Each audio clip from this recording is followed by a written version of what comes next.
Good morning and welcome to today's next installment of the Bible in a Year. And today we have an introduction to 1 Thessalonians. So Thessalonians is the earliest of the letters that we have that Paul has written. And you can read about it in Acts chapter 17. Paul is visiting the city of Thessalonica, and he goes there and he preaches God's word and he talks to them about Jesus.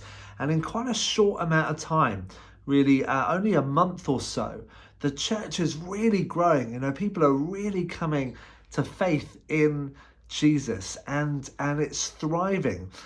The problem is that the people around them, the society that they live in, they get suspicious of this kind of growing movement within their community, and they start to kind of ramp up the pressure, and they start to ramp up the persecution against those early Christians in the city, to the point where it gets so intense, so fierce, that Paul and his companions are forced to flee from the city for their lives. And this letter, the first letter to the Thessalonians, is Paul kind of writing to them, this church that he loved, that he set up, that were people who had come to faith through his ministry, to see how they're doing, because he's heard from them that those troubles and those hardships are still continuing. And it kind of talks about the pressure, the challenge that comes when we switch our allegiance away from the world and the culture that we live in, and we transfer that allegiance to Jesus and to his kingdom. And we talk about this a lot in church, and I think that's right that we should do that. And we're going to be talking a lot about this throughout Advent, as well as we already have been. But to kind of talk about the world and the values and the culture of the world, but the values and the culture of the kingdom and of the king, and that you cannot have both of those things. You cannot live in allegiance to the world and live in allegiance to Jesus. You can't live with the world's understanding of and values towards things like money and have kingdom values towards money.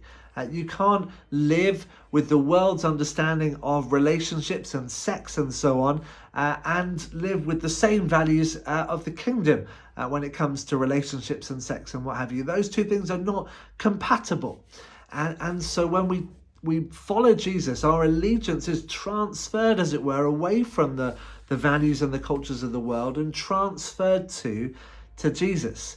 And so this is what the early Christians in Thessalonica are struggling with, is that they get that backlash then from the world, that their transferred allegiance to Jesus means that there's a kickback from the world, who kind of the systems of the world that have been rejected. And this is what Paul is writing to them to encourage them in this time of persecution.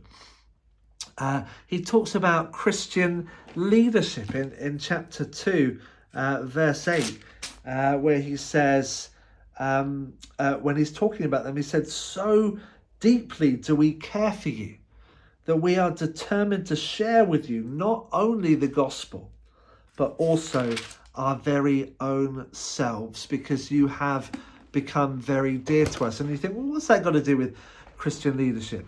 It is the sense in which Christian leadership is relational. It is relational. It's not about kind of power and process. It's not about position. It is about relationship. It's about service. It's about living your life with a community, with a group of people. I've often said to those who are in church that, with me, you get the good and the bad. You get the things that I'm good at. You get the things that I struggle with. But you get me. You get me as a pastor. You get my heart. You get my life. And with that, there are good bits and there are bad bits. There are things I'm strong on, things I'm weak on. But you know that what you've got is me. I'm not pretending to be someone else. That I care for you as the people that God has placed in my care as a pastor. And I take that responsibility with great seriousness. But it's all about relationship. It's all about giving yourself to a group of people. That's what I believe being a pastor is. I believe that wholeheartedly. There is a commitment for all of us, though, to love and to serve one another. Even though we have different roles, even though we might fulfill different functions within the community, within the life of the church, to love and to serve one another. One of the challenges that the Thessalonians had that they kind of want to get some advice from Paul on is, what happens when people die? Maybe there are people who have died as a result of persecution, and the kind of people in the church are wondering, what's going to happen to them. And so Paul answers them in verses 13 to 18 of chapter 4. He says, I don't want you to be uninformed, brothers and sisters, about those who have died, so that you may not grieve as others do who have no hope. And that's a wonderful line, isn't it? We're not to grieve like the rest of the world does, who have no hope. When someone dies, when we lose someone that we love, there is hope. If that person is a Christian, that they are with Jesus in his presence, and that he has them in his hand, that they are in the place that he has made for them, and that he's taken them to be with himself. And that gives us hope, doesn't it? And it means that yes, we're sad, yes, we grieve, but we don't grieve in a hopeless way like sometimes the rest of the world does. And then, live today in light of tomorrow, that Jesus is coming back and that he's going to put everything right again. And we're to live lives today that are anticipating his coming again. And that because of that, we can rejoice in every circumstance and situation. Rejoice always. Wonderful. As we say that, Jesus wept is the shortest verse in the Bible. Verse 16 of chapter 5 of 1 Thessalonians is probably just 2 words as well. Rejoice always. Pray without ceasing. Give thanks in all circumstances, for this is God's will for you. Rejoice in all circumstances. Why?